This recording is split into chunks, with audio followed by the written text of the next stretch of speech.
Right. Good evening, I'm Roger Grimsby. Here now the news. The FBI says it's slowly strangling the drug trade of the biggest organized crime family in this country, with the arrest of 8 men in Brooklyn today. The feds say they shut down much of the Gambino family's narcotics business. Mark Haynes tells us how big it was. According to the FBI, the heroin ring was operating on a huge scale. This is a multi-kilo narcotics operation.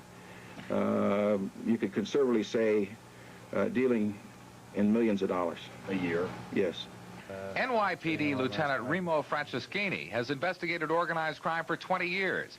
He says the feds have put a major dent in the Gambino family. These are associates and made members of the Gambino crime family. Would their arrest be significant to the family? Would it be damaging for all of these people to get arrested, or is it? It's very significant. It's absolutely its significance. It shows that law enforcement is zeroing in on one of the most powerful crime families in the United States.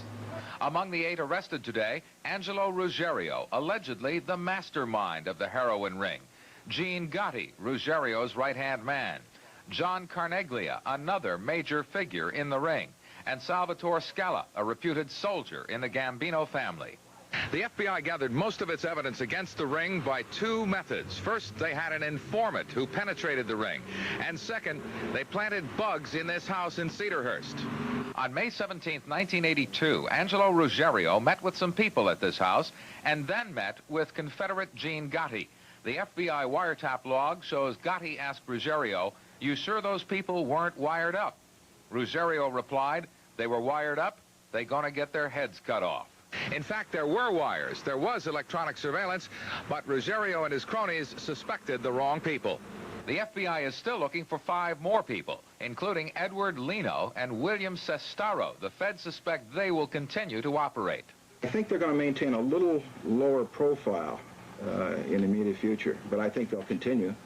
Narcotics is just so lucrative that most people can't afford to stop that are involved. It's just a very profitable operation until you're caught.